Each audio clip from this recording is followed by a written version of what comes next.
I grew up with an artist, so as far as about art and design and more broad topics, it was just part of my growing up experience. My folks, saw to it that we got out and saw things, and sometimes it was in a museum, and sometimes it was the little patch of mustard next to the barn that they'd be pointing out for us to look at. One of the things that really interests me about working in this medium is pushing the boundaries and discovering new techniques. 20 years ago, nobody had thought of using beadwork as a contemporary art form. And when I thought of it, there were a lot of people who tried to guide me away from it, but I just was compelled beyond reason to do this. When I started working in beads, I, like a lot of other people, kind of associated them with fashion. And so I went and got my degree in apparel design, and I started doing a little bit of work for fashion designers, and I made some jewelry, but it wasn't very long until I realized that I wasn't really interested in what everybody else was doing, and I wanted to try something new. I felt a little confined by working always over the rigid form, and it didn't allow you the spontaneity to, change your mind halfway through, and there were just a lot of limitations that I felt like that invited. So then I started to figure out some ways where I could incorporate armature and some other stitching techniques that created structure, and so then the work becomes more structural. So you can kind of see the piece that's at the end of the vessel display is the bubble bowl, and that's really the bridge between the older work and the newer work.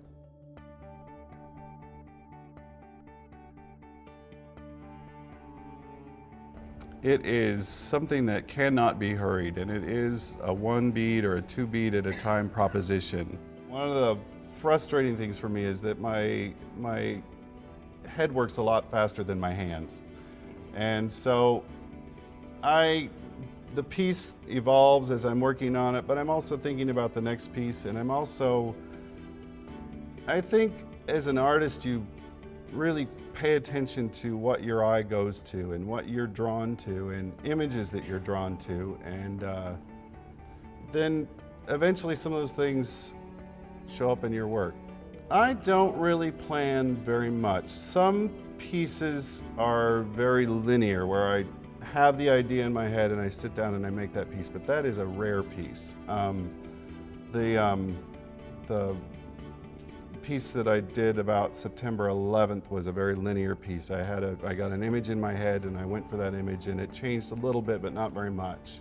But most of the other pieces evolve as I go along, and I like to call this jar full of samples up here my sketchbook, because I'm much more likely to sit down and just start sewing beads together, and I'll get an idea in my head for a little bead architecture and something that I think will create an interesting curve or an interesting kind of structure, and I'll sit down with the beads and I'll just start sewing things together. And sometimes that's the beginning of a big piece, and sometimes it's something else to add to the jar.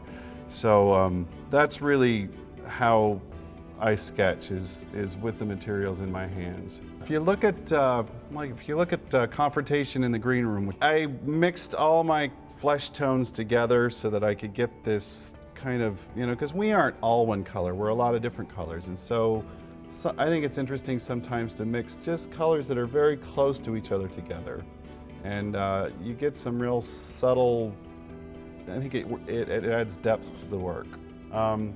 This is a piece that I started working on after the Janet Jackson debacle, and I saw this image just sticks in my mind of this weeping woman crying into the news camera that her family's day had been ruined and her son had seen a fraction of a second of what might have been somebody's nipple. And and all the news timing, this was like in an election cycle that we were getting all of this news devoted to this silliness. And I just started to think about, why are people getting so upset over a polka dot?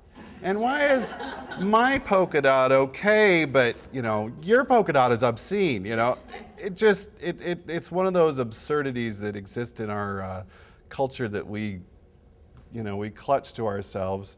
And it seemed like nipples as polka dots was a fun idea to pick up and run with, and so this is wardrobe malfunction.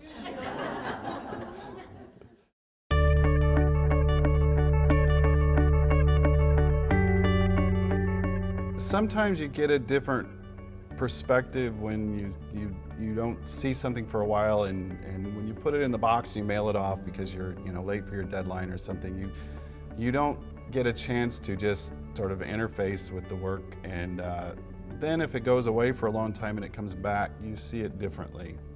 And so there was some of that where I'm sort of reintroducing myself to the work, and I can see how my work has progressed, and I can see what I've been learning, and I remember working on, I remember each of those pieces represents a chunk of my life, so a lot of pieces I associate with certain places where I lived or certain people that I was spending time with while I was working on those, and